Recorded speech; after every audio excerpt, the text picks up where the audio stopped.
Gusto ko lang po sabihin na sobrang saya ko po nakatrabaho ko si Miss A. Sobrang bait po ni Miss A. Tsaka medyo weird kasi actually crush ko po kasi si Miss A. Wow! Ang crush ko siya eh. Tapos nanay ko siya dito. Tapos alam mo yung kailangan ko mainis sa kanya. Medyo mahirap lang po yun on my end. Pero napakagaling po ni Miss A at saka sobrang totoo siyang tao. Masarap po siya kakwentuhan. And very supportive po si Miss A. Sobra po. At kalog din siya na sasakyan niya po yung kabaliwan ko po sa taping. Kaya thank you so much Miss A. At ang ganda-ganda niya. Hala, wala naman ako. Basta, of course po, it's an honor po talaga na maka-eksena ang isang Miss Angel Aquino. It's an Walang honor. intimidation factor because yung kahusayan niya, wala kang na-feel. Ako yung intimidated sa kanya. Why? Sobra. I guess, kasi napanood ko na yung mga materials niya. Noon pa, bata pa lang siya, napapanood ko when tatay niya si Zanjo, and then yung MMK niya. I've seen her works and I know how good she is. So, natatakot lang ako kasi hindi ko alam kung swak kami ng proseso. So I was kind of excited and also scared working with her kasi I was hoping sana umpisa pa lang mag-gel kami agad, and thankfully I was so relieved kasi ang sarap niya ka-eksena. There was Miss A. There was, nako, wag kang ganyan. Joke na. Peace. Ano yun? Kasi sa Angel naman talaga maraming may girl crush sa kanya eh. Diba pag tinatanong, laging ikaw yung isa sa mga nami-mention. Pero yun nga, meron akong eksena. Kasi syempre, unang araw pa lang namin, ang hirap ng mga eksena. You've seen Kasi dalawang beses naulit kasi dalawang character. Yes. Yeah, tapos meron isa na sobrang intense. I was crying. She was telling me, bakit ayaw mong paglaban si ate, ganyan. And I was having a hard time getting there. And she just held my hand and she looked at me. And yun. And she connected with me. And after that, parang everything just flowed between us. So I'm very thankful for the times that she was there naman to support me. Reaction na lang yun, no? Coming from Miss Angela. Kaya nga eh. Reaction, Andrea. Gusto ko lang din Andrea. po sabihin na sobrang galing po ni Miss A sa pag-portray sa kay Tanya.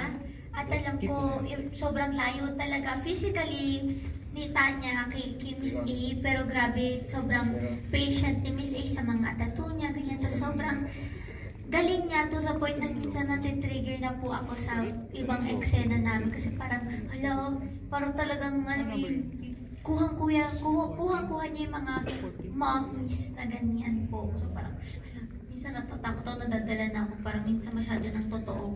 Ganun po kagaling si Miss Angel. Pero grabe yung excited and scared si Angel sa'yo, Andrea. Pusay naman din kasi yun. Ala, I don't know what to say. Charot. Ala, hindi I'm kilig na. Okay. Thank you very much. And Sex, what do we think about drugs? Can't believe it, nasabi ko yun. Kasi reality check nga siya, sabi ni Sir Deo kanina. Gusto, mga bisyo, lahat. What we think Peer about pressure. Vape, peer pressure, bullies.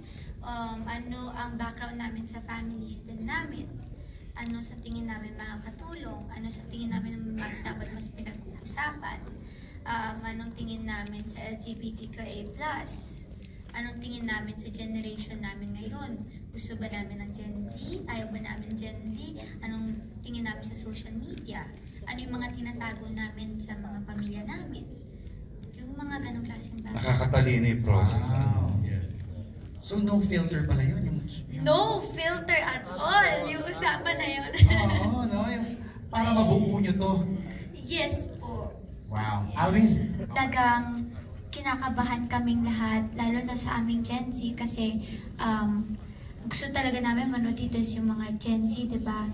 Doon kami talagang naging mas aware at mas siguro natatakot kami kasi ayaw po talaga namin na ma-romanticize ang drugs or ma-romanticize ang depression or whatever. Gusto po namin mapakita dito yung magiging bad effects niya kapag pinatuloy or anong mangyayari kapag if you don't speak up to your police, or anong mangyayari if you do speak up to your police. Or dito lang din po mas napapakita yung mga bagay na ito yung mangyayari kapag hindi mo to ginawa. And of course, para din po sa mga parents din namin to be aware na kilala mo ba talaga yung anak mo? Alam mo ba talaga kung ano nangyayari sa anak mo? Natututukan nyo ba sila na maigi? Nakikita nyo ba na kung ano ang pinapakita nyo sa anak nyo, yun din ang gagawin ng anak nyo? Right. So like, be aware lang po always. Ito pong senior high, yun po talagang gusto namin, to raise awareness lang po and sana hindi ma-romanticize. Who's as the most important star of this generation. And after watching this, nasabi ko naman, tama naman. Dahil pinakita mo talaga yung best mo. So do you feel ba, Andrea, na ikaw na yung binibuild up na next drama queen ng Kapamilya Network? Kung nararamdaman ko po na ako na yung binibuild up, hindi ko po kasi ever tinignan na ganun yung trabaho ko na ako na yung next or gusto ko ganito. Of course, masarap pong pangarapin at masarap mangyari po yun. Pero every time po na may gagawin ako, mas tinitignan ko lang siya na blessing po ito sa akin at sa pamilya ko po. Bilang breadwinner pa rin ako hanggang ngayon, mas tinitingnan ko pa rin ito na trabaho, artista ako, at dapat lagi ko pa rin galingan. Kung hindi ako yung maging next, okay lang kasi baka yun yung plano sa akin ni Lord. Ganun ko po siya tinignan. Never akong nasisilaw or nadadala na kailangan ako na yung next. Gusto ko lang talagang pagbutihan ang trabaho ko at bawat eksena ko mabigyan ko ng puso at justice yung role ko po. Pero yan, ganun ko lang po siya tignan Tsaka dito ako para makasama yung friends ko lagi at mag-work. Yan lang po. How many years have you been working, Andrea, in the business? 13 po yata or 13 years. Andito lang po ako to enjoy and to enjoy and to have fun. Ano ba yun? To enjoy at saka passion ko po kasi to ever since I was 3 years old. So, ngayon na mabigyan lang ako ng show, masayang-masaya na po ako. With Luna po, I relate to Luna as Blythe, not as Andrea na artista na laging binabash. Kasi wala naman ako magagawa dun Mas nakaka-relate po ako with Luna kasi actually, there was a point in my life na parang napasok din ako sa friend group.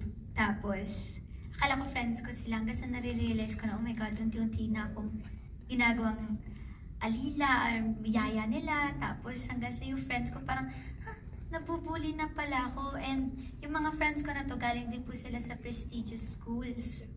Tapos sobrang mga below the belt na din yung mga ginagawa nila sa akin.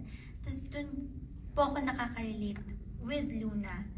Kasi minahal ko tong friend group na to. Tapos sa friend group na to, hindi naging maganda yung mental health ko. I was at my lowest and I was so young. Hindi ko nakilala sarili ko. Sobrang napunta ako sa friend group na bad influence po talaga. But luckily, thank you sa Diyos, nakawala ako doon and nahanap ko naman na yung sarili ko. And pag tinitignan ko na lang siya, oo, yun ako dati. Pero ngayon mas matapang na ako at tinitignan ko siya na kinailangan mangyari yun sa buhay ko. Nagawa sa kanila Lahat ng gagawin ko, papansinin nila. Di okay. At least, ito pa rin naman ako. So you're in a good place now. Sino yung mga friends mo now that you hang out with?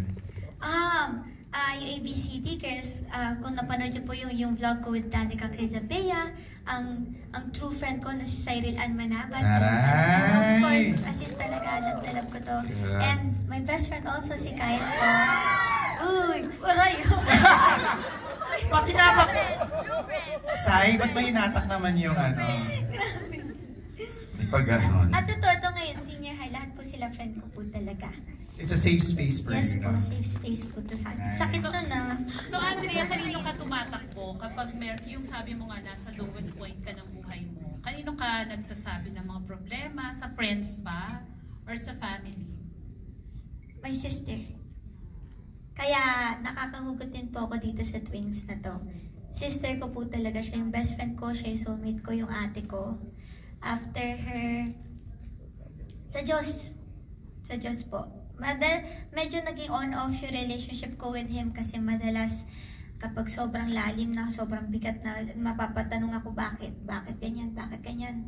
Pero ngayon naiintindihan ko na kung bakit kailangan mangyari iba't ibang bagay sa buhay ko at bakit kailangan akong talikuran ng iba kasi ibig sabihin nun, hindi ko sila kailangan sa buhay ko dahil hindi sila nakakabuti sa akin.